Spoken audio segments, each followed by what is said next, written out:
वक्रतुण्डं महाकाय सूर्यकोटिसमप्रभ निर्विघ्नं कुरुदेव सर्वकार्येषु सर्वदा गणपति बाप्पा मोरया मंगलमूर्ति मोरया। बाल गणेश की कथा। बहुत समय पहले कैलाश पर्वत पर भगवान शिव और माता पार्वती रहते थे।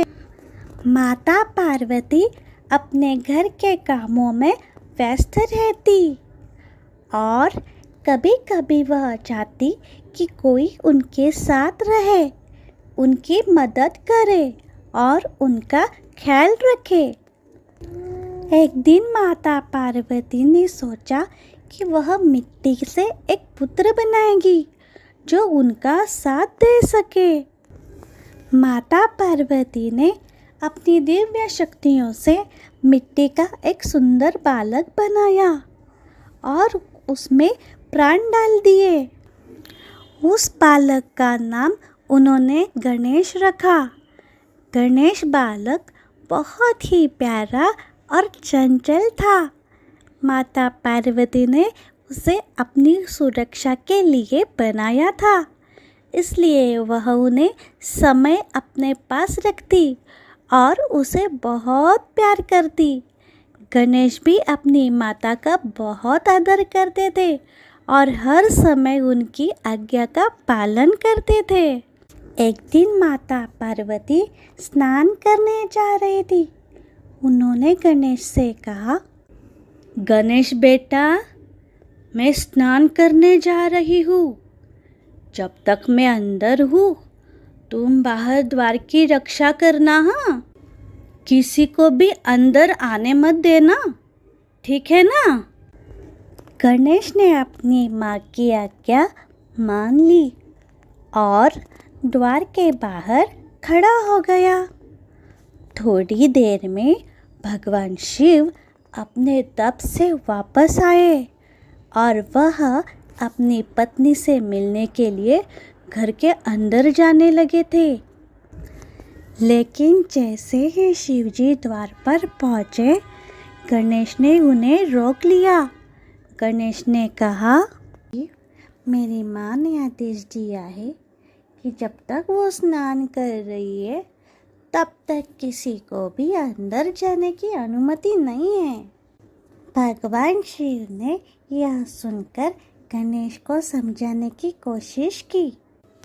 बेटा, मैं तुम्हारी माँ का पति हूँ, भगवान शिव, मुझे अंदर जाने दो।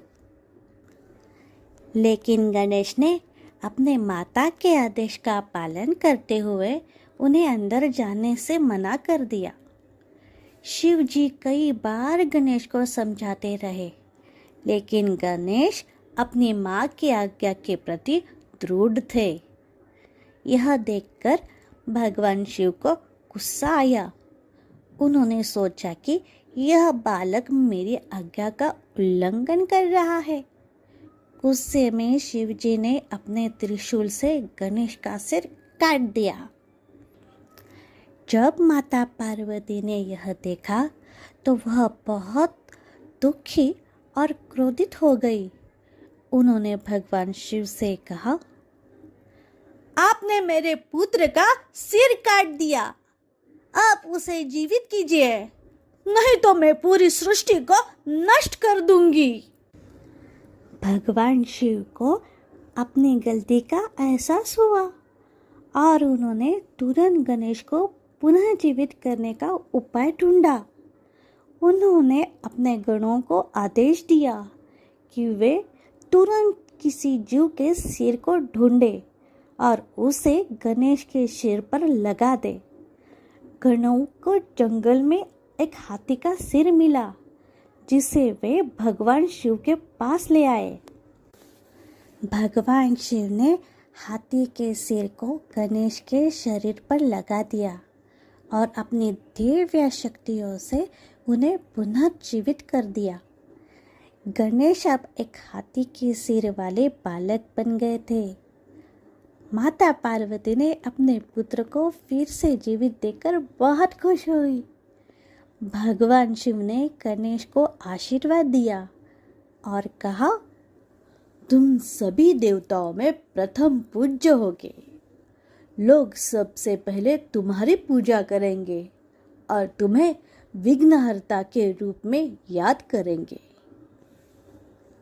गणेश जी की इस कथा से हमें यह सीख मिलती है कि माता पिता की आज्ञा का पालन करना सबसे बड़ा धर्म है। गणेश जी का दृढ़ संकल्प और उनकी माँ के प्रति प्रेम हमें सीख देती है कि हमें हर हाल में अपने कर्तव्यों का पालन करना चाहिए। Thank you.